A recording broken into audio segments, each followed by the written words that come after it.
সন্ধ্যা বন্ধুরা, আমি সুমনা দাস। আমার ডাকনাম, বাবা মার দেওয়া ডাকনাম হচ্ছে পিঙ্কু দাস।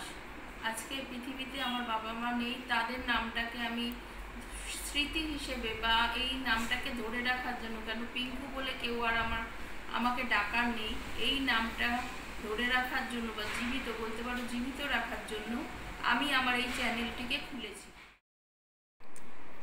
আজকে করব ফ্রাইড রাইস, তার জন্য হাঁড়ি বসিয়ে দিয়েছি এবং চাল ধুয়ে দিয়ে দিয়েছি। ফ্রাইড রাইসের ভাতটা একটু শক্ত শক্ত হবে, সেই বুঝে নামিয়ে নেব হাঁড়িটা। তেলটা গরম হয়ে গেছে, এবার জিরে ফোড়ন আর তেজপাতা ফোড়ন দিয়ে দিলাম। আলু ডুমো ডুমো করে কেটে রেখেছি, ওটা লাল লাল করে ভেজে নেব। দোকান থেকে কিনে আনা ছানা ভাজা রাখা আছে প্লেটে, সেগুলো দেব। তার আগে মশলা রেডি করে নিয়েছি। মশলায় আছে জিরে বাটা, আদা বাটা এবং তার মধ্যে লঙ্কা বাটা আর একটু আমাদের টমেটো ঘরে নেই, তাই জন্য আমি ওটা করেছি, টমেটো সস দিয়ে নিয়েছি। নিয়ে আলুটা ভালো করে নাড়াচাড়া করে কষে দেখুন তেল বেরিয়ে গেছে মশলা থেকে। এবার ছানাগুলো দিয়ে দিলাম।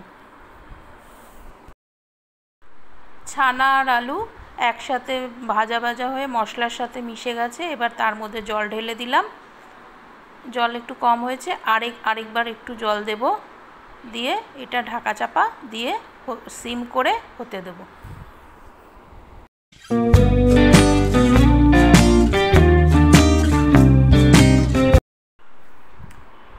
ছানার ডালনা হয়ে গেছে। এবার বসিয়ে দিয়েছি ফ্রাইড রাইস করার জন্য কড়াইয়ে ঘি দিয়ে দিয়েছি। ঘি গরম হয়ে গেছে, দিয়ে দিলাম গোটা গরম মশলা, দারচিনি, এলাচ, লবঙ্গ। এবার তার মধ্যে দিয়ে দেবো কাজু কিশমিশ, ভিজিয়ে রাখা কাজু কিশমিশ দিয়ে দেবো, একটু ভাপিয়ে রাখা গাজর বিনস দিয়ে দেবো, দিয়ে সব কিছু মিক্সড করে একটু ভেজে নেব।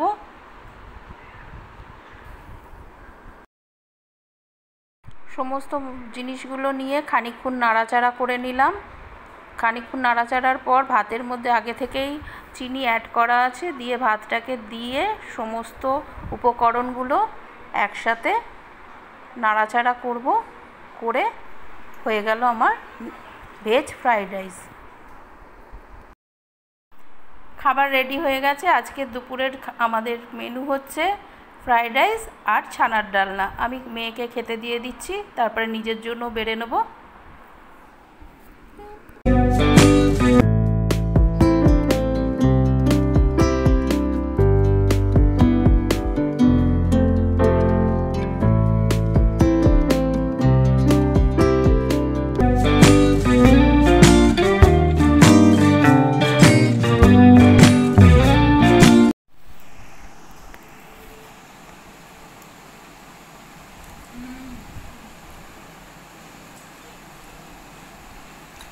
দারুণ হয়ে যাবে।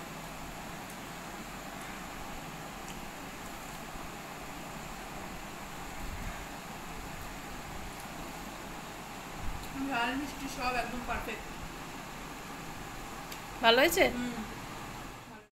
এবার চলো আমি এবার খেয়ে নিই।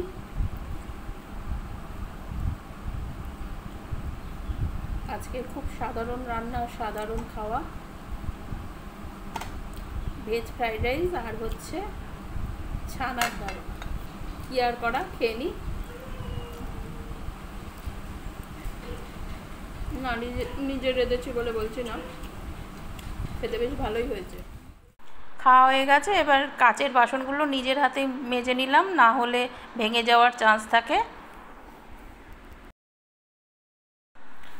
বাসন মাজা হয়ে গেছে। এবার মেয়েকে ফল কেটে দেবো। মুসাম্বির কেটে দিচ্ছি, মেয়ে মুসাম্বির খাবে খাওয়ার পরে।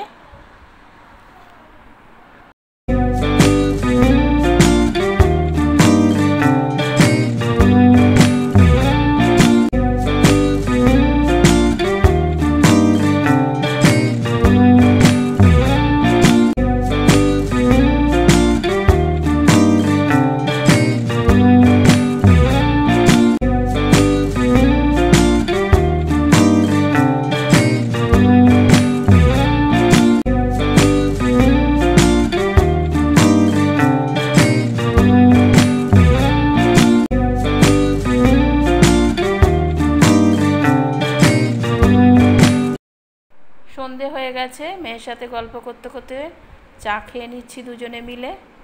মেয়ে বিস্কুট খাচ্ছে। আজকে সারা দিন আমি কিভাবে কাটালাম, আজকে সারা দিন আমি আমার মেয়ের সাথে কিভাবে কাটালাম, কিছু রান্না করলাম, আমার জীবনযাত্রাটাকে তোমাদের সাথে ভাগ করে নেওয়ার জন্য এই চ্যানেলটি খোলা। এবং আমার এই যদি ভিডিও তোমাদের ভালো লাগে, আমার জীবনযাত্রার প্রতিটা মুহূর্ত তোমাদের সাথে তুলে ধরতে চাইছি। যদি তোমাদের ভালো লাগে প্লিজ তোমরা একটা লাইক করো, সাবস্ক্রাইব করো এবং আমার চ্যানেলটিকে এগিয়ে নিয়ে যাওয়ার জন্য সাহায্য করো। যদি কোথাও মনে হচ্ছে যে কিছু আমার ভুল হচ্ছে বা ত্রুটি হচ্ছে, সেগুলো কমেন্ট করে জানিও। আমি একদম প্রফেশনাল নই, কিছু সময় অতিবাহিত করব বলে এইখানে এই প্ল্যাটফর্মে আসা। তোমাদের সাপোর্ট চাই এবং তোমাদের যেগুলো আমার ভুল হচ্ছে সেগুলো ধরিয়ে দিলে আমি আরও আমার ভিডিওগুলো দিতে সক্ষম হব। আর একটা কথাই বলবো, জীবন আমাদের অনেক কিছু শেখায়। প্রতি মুহূর্তের জীবনে আমরা ছোট ছোট আঘাত, ছোট ছোট আনন্দ, সব কিছু নিয়েই একটা আমাদের অভিজ্ঞতা তৈরি হয়। তা শেষ মুহূর্তে যাওয়ার আগে, আমি শেষ করার আগে বলে যাই, প্রতিটা মুহূর্ত আমাদের কিন্তু পজিটিভ থাকতে হবে এবং চিন্তাভাবনা পজিটিভ রাখতে হবে এবং অল টাইম আমাদের হাসি মুখে থাকতে হবে এবং আমাদের যে ভালো লাগাটা সেটা কিন্তু সবসময় মনের মধ্যে যদি ভালো লাগার একটা পরিবেশ থাকে তাহলে কিন্তু জীবনযাত্রাটাও খুব ভালোভাবে এগিয়ে যায়, সংসার জীবনেও আমরা সুখী হতে পারি।